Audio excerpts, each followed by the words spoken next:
It was supposed to be a perfect surprise. I just walked out of a morning meeting at Logan Tech, one of the biggest tech firms in Riverbend, and the boss pulled me aside. Promotion, a raise, bonus cash hitting my account that afternoon. And best of all, 3 paid days off. Most people would celebrate with their team. Grab drinks. Maybe hit the golf course. Not me. I thought about Rachel, my wife, out on another business trip, corporate consulting somewhere in Raleigh, North Carolina. She'd been flying in and out for the last few years, working long hours, chasing big contracts. I missed her. A lot. And so, standing in that sunlit parking lot with good news still ringing in my ears, I made a decision. I'm going to surprise her. I booked a flight on the spot. Found the hotel she'd mentioned in passing, the Lexington Grand. Reserved a room just a few floors below hers. Bought a bottle of her favorite red and a bouquet of white lilies at the airport kiosk. It felt romantic. Like I was being spontaneous for once. Like maybe we could steal a night just for ourselves in the middle of all this grown-up chaos. The flight was smooth. Short. I hummed the whole way, staring out the window like a man with a secret. I hadn't told her. Didn't want to. The point was to see the look on her face. Taxi. Hotel lobby. Elevator. My heart was pounding. I felt like a teenager outside prom night.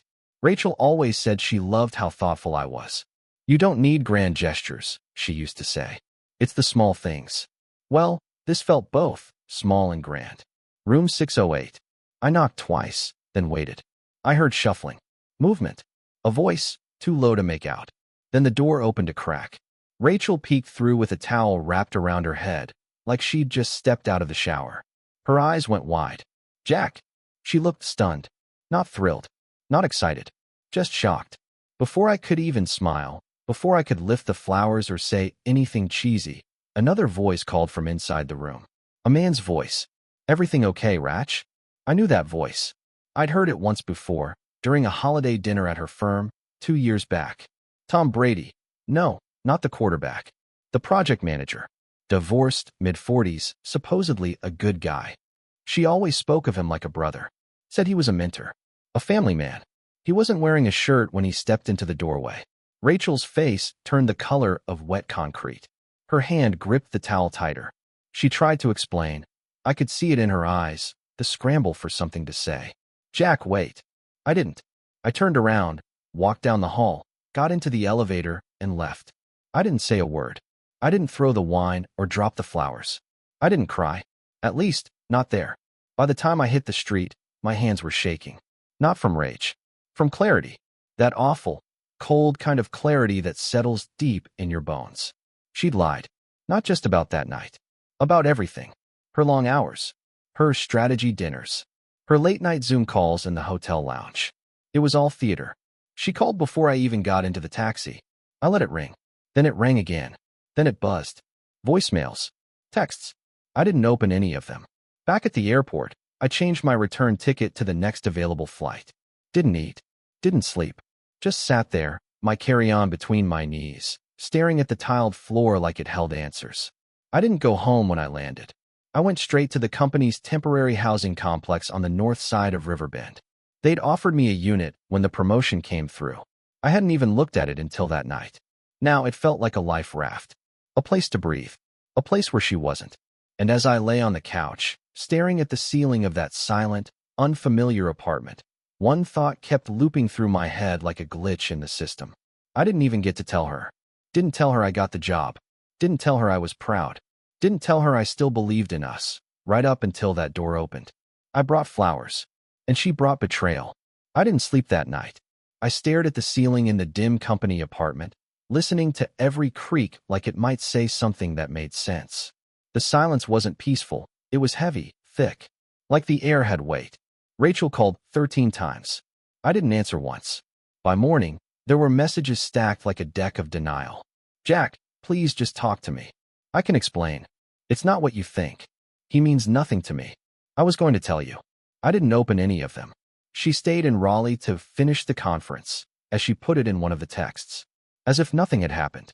As if I hadn't stood in the doorway of a hotel room and watched my marriage die in real time. I didn't go into work that Monday. I called HR and asked to activate the temporary relocation unit officially.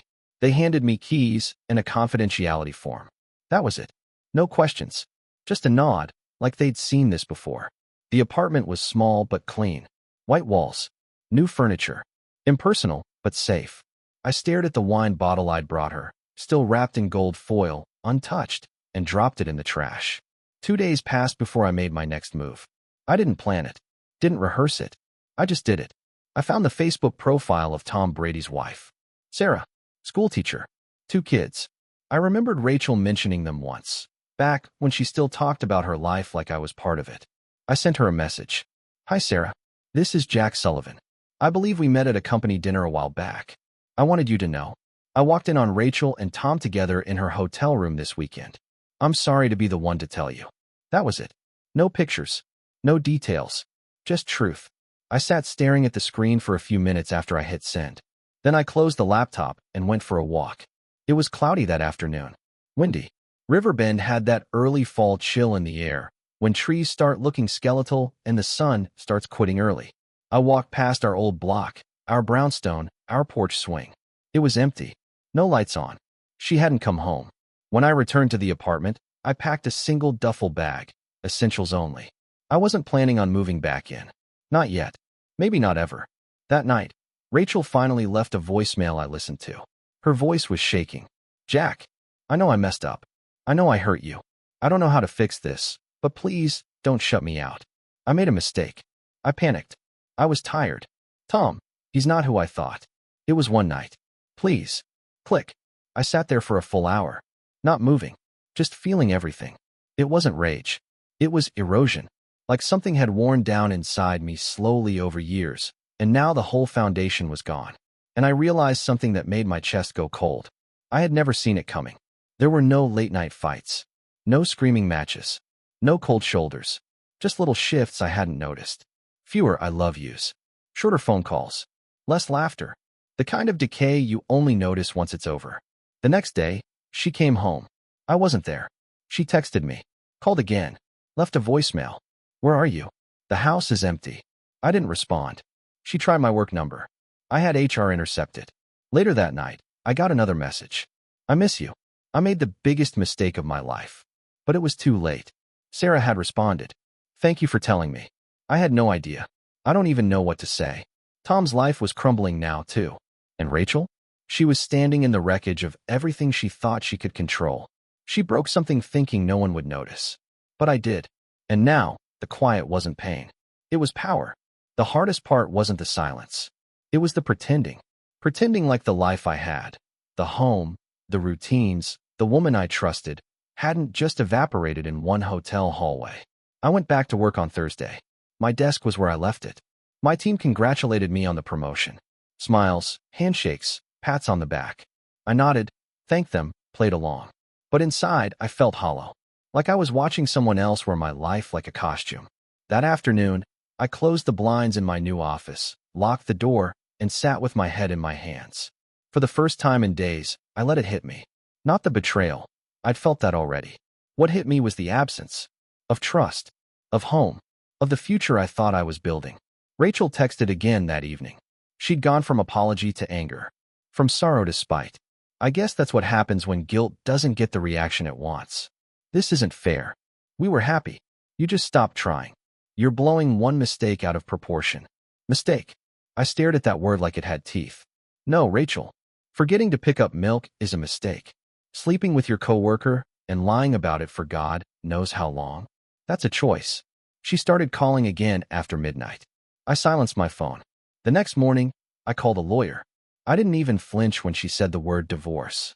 It landed like a tired breath, not a bomb. She asked if I had a place to stay. I told her about the company apartment. She nodded, said she'd seen plenty of stories like mine. That didn't comfort me, but it did make me feel less alone. By the weekend, Rachel was back in the house. I knew because she texted, I came home to fix this. You're not even here. Fix. She still didn't get it. I wasn't on a walk. I wasn't cooling off. I was gone. She just hadn't realized it yet. That Saturday, I drove by the old house. She was on the porch, arms crossed, pacing like someone waiting for a package that would never come. She looked smaller. Not physically. Just dimmed. I didn't stop. Didn't honk. Just kept driving. Later that night, I finally opened a bottle of whiskey a coworker gave me when I got promoted. sat alone in the apartment's tiny kitchen, glass in hand, and stared out the window. That's when it hit me. Not the alcohol, the understanding. I had spent so much of our marriage thinking about what she needed, what she wanted, where she was going. And now, for the first time in years, I had to ask myself, what do I need? I didn't have an answer yet, but I knew where to start. Monday morning, I booked a therapy appointment. First available slot, Thursday at 6 p.m. I almost canceled. Twice. What was I going to say? That my wife cheated on me and now I didn't know who I was? That I felt like my life had been a stage set and someone just turned the lights on? But when I walked into Dr. Carter's office, neutral tones, soft lighting, a chair that didn't squeak, I sat down and said the only truth I had. My wife cheated on me last weekend. She nodded. No shock. No pity. Just space. Do you want her back? She asked. I didn't even hesitate. No. Then what do you want? I stared at the floor. That question echoed through me like a dropped stone in a deep well. I wanted peace. I wanted to sleep without reliving that moment in the hotel hallway. I wanted to walk into a room and not feel like a fool. I didn't say all that, but I think she saw it. When I walked out of that office, I didn't feel healed, but I did feel something I hadn't felt in a long time. Permission. To feel. To rebuild. To not rush. To not fix what wasn't mine to fix anymore. The house was no longer mine. I didn't need to change the locks or file papers to feel it. I felt it the second I stepped through the door on a quiet Sunday morning and looked around. Rachel was gone. Or so I thought. The living room was untouched. A coffee mug still on the side table. A jacket draped over the back of the couch. Her scarf hanging by the door. It looked like a life paused, not abandoned. I walked through slowly, not angry, just detached. Like I was observing someone else's memories. The couch where we used to fall asleep watching old comedies. The photo frame by the stairs with our wedding picture still inside. Upstairs, the bedroom smelled faintly of her perfume. I opened the closet and stared at her clothes. Half were missing. She'd taken only what she needed, not what she loved. That told me enough. I sat on the edge of the bed and looked around one last time. This wasn't my home anymore. It was a museum of good intentions that didn't survive reality. I packed her remaining things, carefully, methodically. No rage, just precision. Folded shirts, shoes into boxes, her framed diploma, the stack of books she never finished. I set everything by the door. Then I left. I locked the door behind me and slid the key under the mat. I wasn't coming back. 2 days later, HR finalized my corporate relocation. I signed a 6-month lease on the apartment. It was sterile, but it was mine. My toothbrush, my laundry, my life. And for the first time in years, it was quiet on my terms. Rachel kept texting. Her tone shifted by the hour. Regret, guilt, frustration, nostalgia. At one point, she sent an old photo. Us at Lake Bell, smiling, soaked in sun. Remember this? The message read. I didn't answer. She started dropping by the office. I asked security not to let her up. She waited outside the lobby once. I walked past without slowing down. She called after me, voice trembling. Jack, please just talk to me. I didn't stop. Because what would I say? You broke me? No, I wasn't broken. I was unfinished. And now, I was building again. The fallout with Tom was even worse than I expected. Sarah, his wife, had left with the kids to stay with her sister in Vermont. Rumors spread fast in their firm. HR got involved. Rachel was placed on a professional hold. Tom was transferred, some last-ditch attempt to quiet the mess. But you can't unring a bell. Their reputations were stained. Not by me, by their own carelessness. Rachel called one last time that week. I picked up. I don't know why. She sounded defeated. Jack, she said, her voice barely above a whisper. I've lost everything. I didn't say anything. I don't know where to go, she added. I didn't think this would destroy everything. I almost asked her what exactly she did think would happen. Instead, I just said, I hope you find what you're looking for. Then I hung up. That night, I sat in my tiny kitchen and opened my laptop. Not for emails. For a blank document. A few years back, I used to keep notes, ideas for side projects, video tutorials, maybe a little YouTube channel someday. I'd stopped because Rachel said it was a waste of time, that I should focus on my real job. But now, her voice wasn't in the room, and the silence left room for mine. I typed one sentence. How to replace a power supply without frying your board. It wasn't poetry, but it was a start. It felt strange at first, talking to a camera. The apartment was quiet, the lighting was bad, and my tripod was just a stack of textbooks. But I hit record anyway. No script. Just me, a broken desktop, and a voice I was still trying to get comfortable with. Hey, I said. I'm Jack. Today I'll show you how to replace a faulty power supply without damaging your motherboard. That was it. No backstory. No explanation. Just tools, a table, and a little know-how. I uploaded it later that night to a new channel, Jack's Home Fix. No logo. No intro. No music. I didn't expect anyone to see it. But they did. By morning, the video had 47 views. By the end of the week, it was over 400. Then comments started coming in. Didn't know I needed this, but I did. Thanks, man. This saved my old PC, you rock. You make it easy. Please do more. Something shifted in me. Not loud. Not dramatic. Just real. For the first time in weeks, I felt useful again. Not just employed. Not just functioning. Seen. I started planning more videos. Short ones at first. Cable management, DIY speaker repair, basic soldering. Stuff I used to think was boring. But apparently, the world thought otherwise. The channel started to grow, slowly but steadily. Meanwhile, Rachel stopped texting. It had been weeks since her last call. I'd heard through a mutual acquaintance that she left her job. Or maybe they made it easy for her to walk away. Either way, she was gone from that world. Tom had filed for divorce. He moved to a smaller city, closer to his parents. Quiet exit. As for me, I wasn't angry anymore. I was busy. I worked full-time, and in the evenings I filmed. Not to distract myself. Not to prove anything. Just because I liked it. Therapy was helping too. Dr. Carter didn't say much, but when she did, it mattered. You're not here because she cheated, she said during one session. I frowned. I'm not. No, she said gently. You're here because somewhere along the way, you stopped choosing yourself. That one hit hard. Because she was right. I thought back on our marriage. How often I'd rearrange my life to support Rachel's. How many weekends I spent alone while she traveled. How I excused her missed calls, her vague stories about work dinners. How I pushed aside my own goals because hers seemed more urgent. I didn't just lose her in that hotel hallway. I'd been losing pieces of myself for years. And I was finally taking them back. The apartment began to feel like home. I bought new curtains. Hung a shelf. Cooked meals that didn't come in plastic trays. I replaced my old mattress. Not because of her. Because I deserved to sleep well. Then one evening, I took a walk downtown. Just a random Thursday. The leaves were starting to change. Music floated from somewhere. A street band playing near Lincoln Square. I grabbed a coffee from Oak and Ivy Cafe and sat by the fountain, just watching people live. That's when I noticed her. Not Rachel. Someone else. She sat at a table alone, notebook open, pen in hand. Long brown curls, glasses, denim jacket. She wasn't trying to be noticed. She was just there. Present. I didn't approach her. I just watched for a moment. Something about her calm caught me off guard. I didn't want to fill a void. I just wanted to feel whole enough not to need one. When I got home that night, I edited my latest video. It wasn't perfect. The audio was off again, and I said too much. But when I hit upload, I smiled.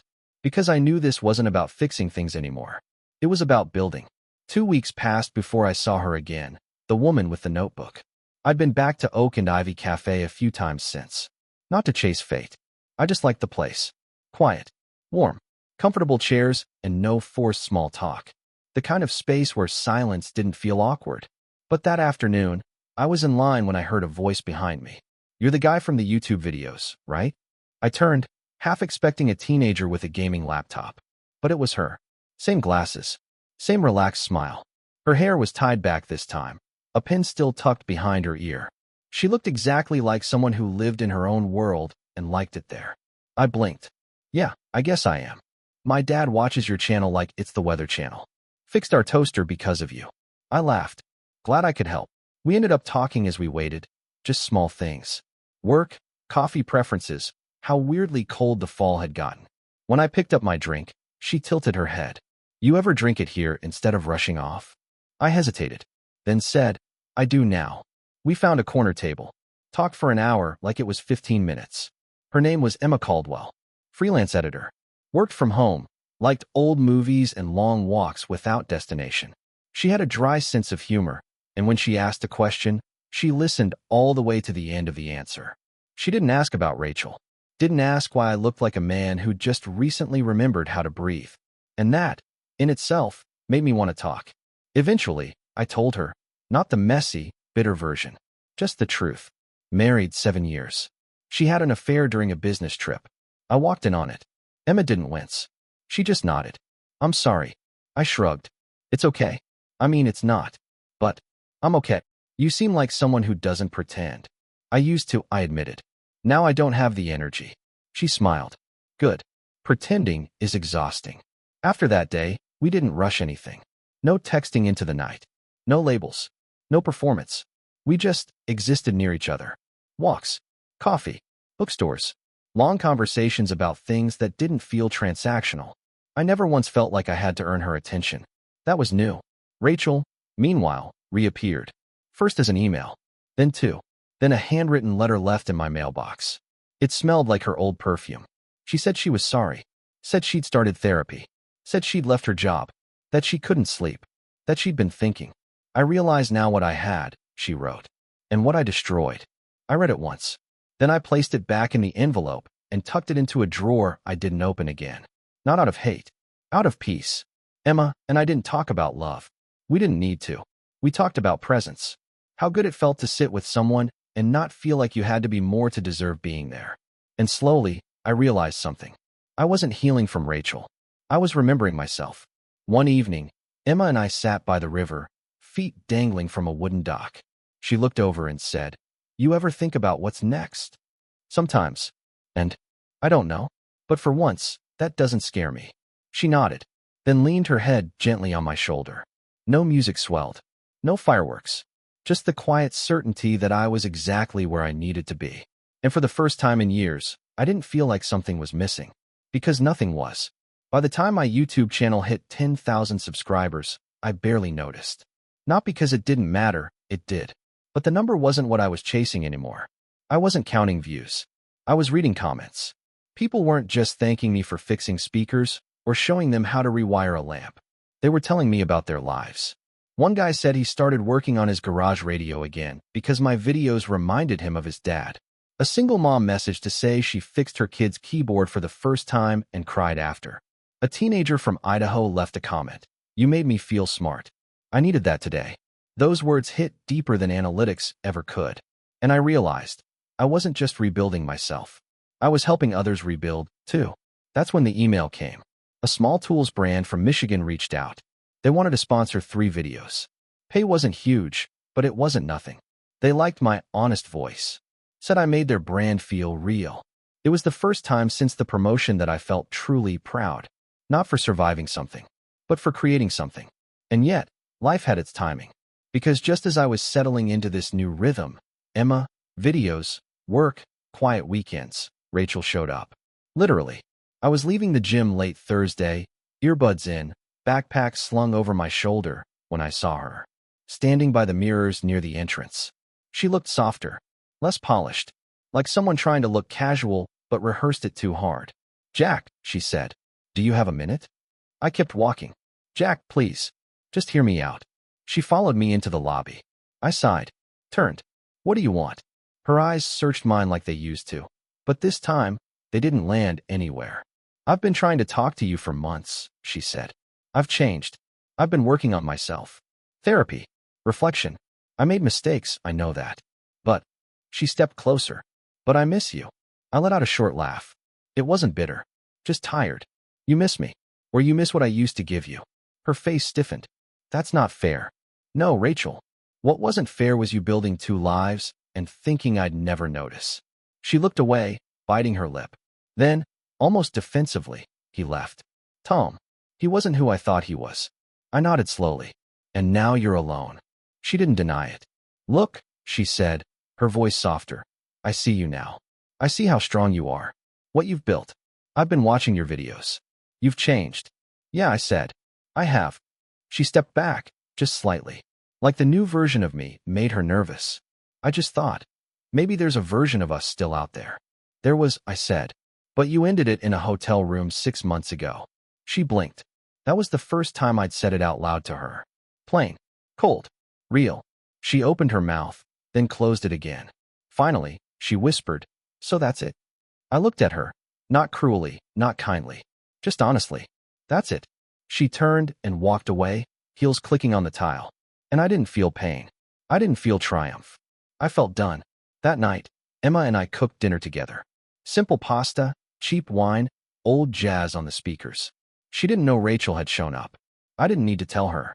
What we had wasn't a reaction to my past. It was something apart from it. Something clean. And I'd finally learned that I didn't owe my past anything. Only my future. 2 weeks later, the envelope arrived. No note. No message. Just an official-looking white rectangle with my name printed on the front. Inside was a copy of the divorce decree. Signed. Filed. Final. The paper felt thinner than I expected. Too light to carry the weight of 7 years. I held it for a moment, then laid it on the kitchen table and stared at it over my morning coffee. Not sad. Not relieved. Just still. I didn't cry. I didn't smile.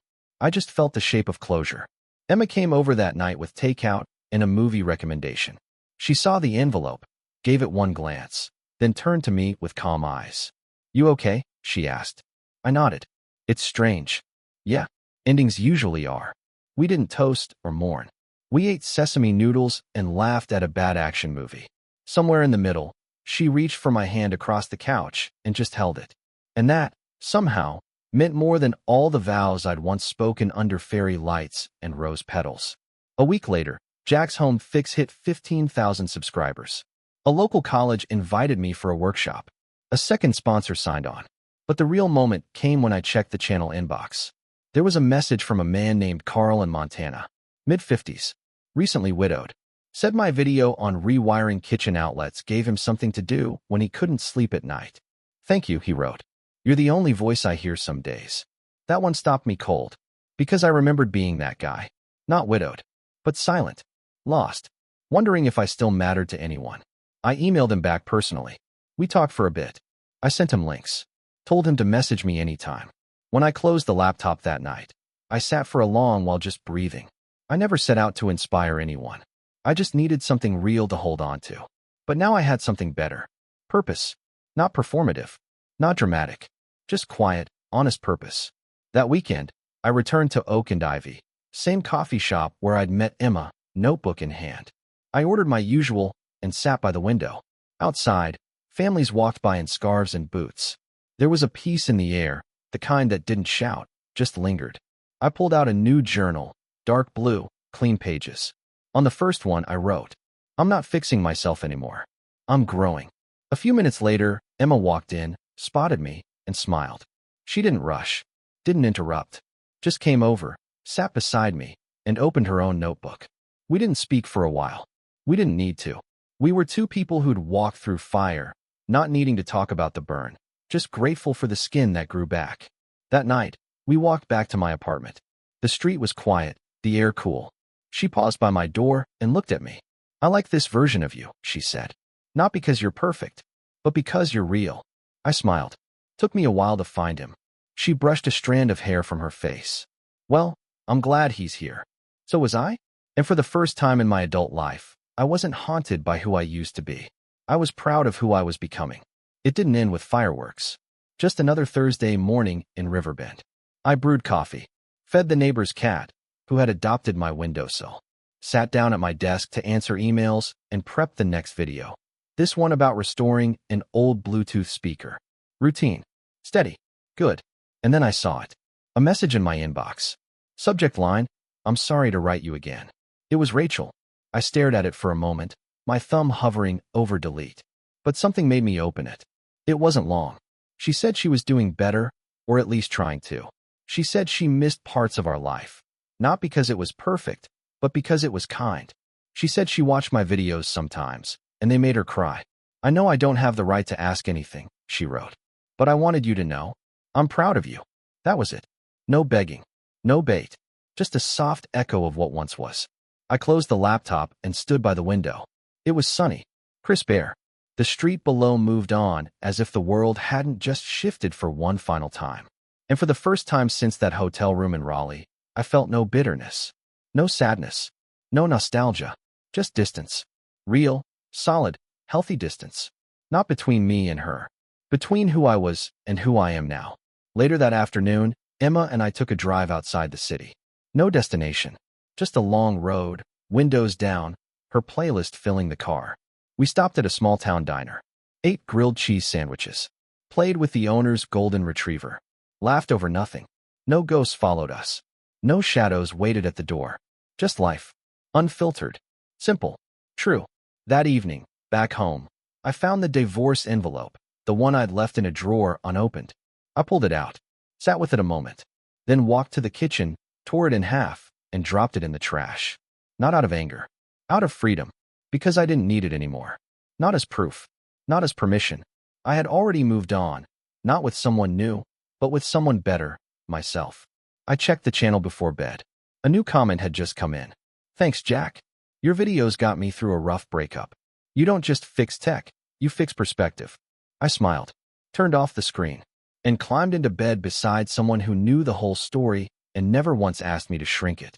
Emma looked up from her book and said, "Long day." "Not really," I said. "Just full." She nodded. "That's a good kind of day." "Yeah," I said. "It is." I turned off the light and slept. No memories, no reruns, no regrets, just peace. And that's how it ends. Not with a bang, but with balance. Not with revenge, but with roots.